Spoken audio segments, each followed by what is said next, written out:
settles over the hills of Laconia. Firelight flickers and snaps across stone and olive trees as Spartan patrols slide downhill in absolute silence. Bronze armor glints once, just long enough to be noticed, then vanishes back into shadow. No horns, no banners, no announcement of any kind. This is not a march, it is not ceremony, it is a hunt. Every footstep calculated, every breath held. These warriors move with intent, not noise. What they carry isn't honor or fanfare, but quiet, precise violence, delivered without witnesses, without record, without mercy. Nothing signals a battle. And that's exactly the point. Because what's happening here is meant to be felt, not seen. By the time anyone realizes the danger, it will already be done. This is war in its purest form. Disciplined, relentless, invisible, and before the first light touches the valley, someone will be gone. They enter a helot village the way predators move through tall grass, slowly, patiently. Every doorway watched, every face remembered. Anyone who looks strong, confident, respected is quietly marked. By morning, someone may be gone. By morning, everyone will understand why.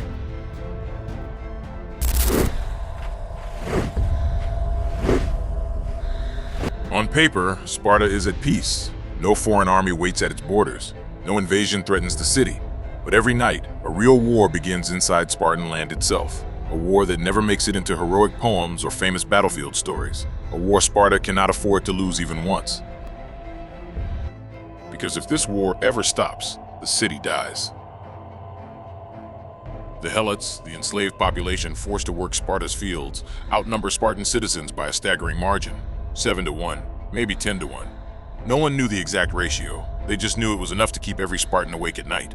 If the helots ever rose together, there would be no long siege, no dramatic last stand. Sparta would collapse from the inside in a matter of days. That fear shaped everything. Laws, education, culture, childhood. Sparta didn't treat war as something that happened occasionally. War was the background noise of everyday life, always there, never silent. And here's the part most people never hear about. It wasn't open battle that kept Sparta alive, not shield walls, not famous charges, not glorious sacrifice. What kept Sparta standing was constant, invisible pressure applied to the enslaved majority. A hidden war that never paused, never softened, and never officially ended. So the real question isn't how Sparta fought its enemies. The real question is this: how do you run a city when your slaves outnumber you 10 to 1, and you know that mercy could be fatal? To understand that fear, we have to start with where Sparta lived and who it put under its boot. Look at the southern Greek peninsula, the Peloponnese. In the southeast lies Laconia, Sparta's homeland. Rocky land, limited farmland, easy to defend but not rich. To the west lies Messenia, wide valleys and fertile soil, capable of feeding an entire state. When Sparta conquered Messenia, it didn't just take land, it took people, and with them, it inherited a permanent problem. The Messenians were not driven out. They were enslaved, turned into helots, bound to the land, forced to produce food for Spartan citizens who would never touch a plow themselves. From that moment on, Sparta would never be a normal city again. Because once helots worked the fields, Spartans no longer had to. That freedom didn't turn them into philosophers or merchants. It turned them into full-time soldiers, not part-time warriors, not farmers who fought when needed, men whose entire purpose was to control the population beneath them.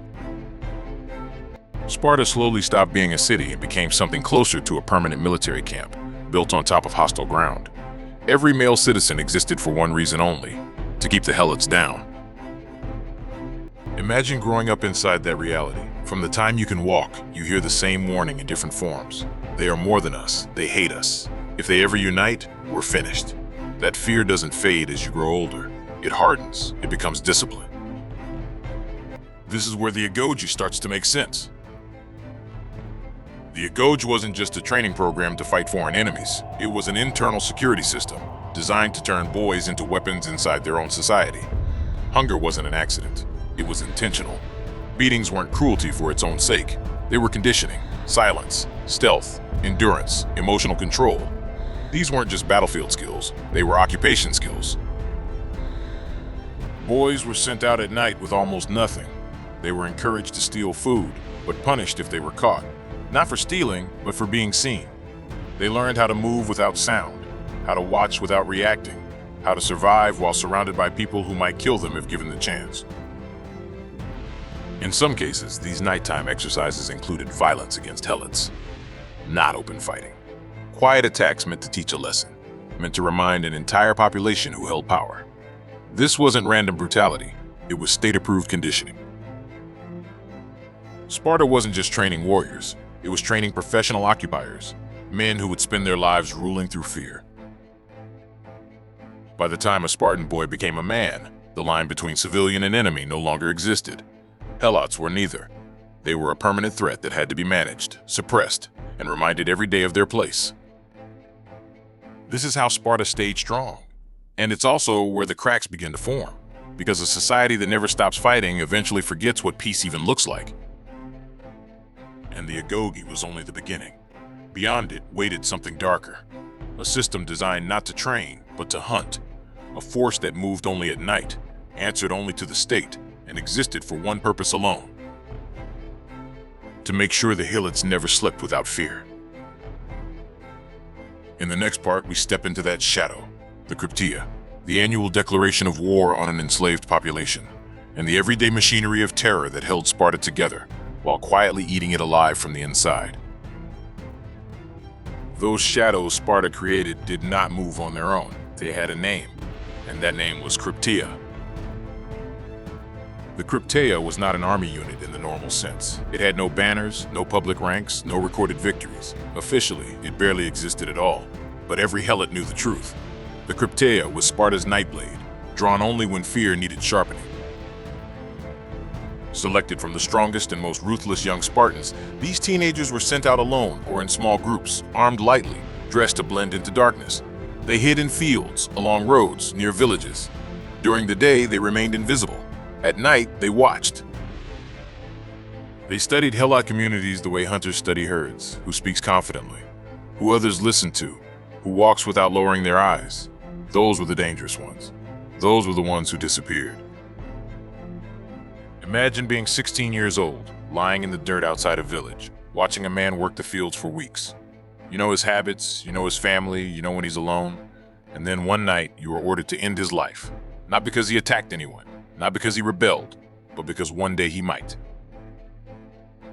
This was not murder in Sparta's eyes. It was policy. The goal was not just removal. It was terror. Helots were meant to understand that strength itself was a crime. Leadership itself was a death sentence. If you stood out, you would be noticed. And if you were noticed, the night would eventually come for you. The Krypteia didn't need to kill many people. It only needed to be believed.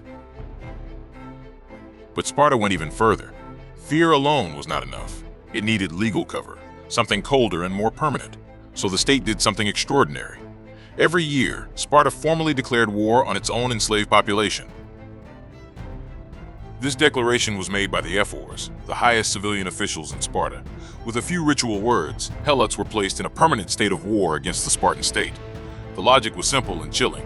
If Sparta was at war with the helots, then killing them was not murder. It was an act of war. Think about what that means. An entire population legally classified as enemies, year after year, generation after generation. In Sparta, war wasn't something that happened when armies met. War was a legal status written into the structure of society itself. For the helots, this meant there was never a safe moment, no season of peace, no protection under law. Their lives existed entirely at the mercy of a state that had already decided they were a threat. And this war wasn't only fought at night. During the day, it took a different form.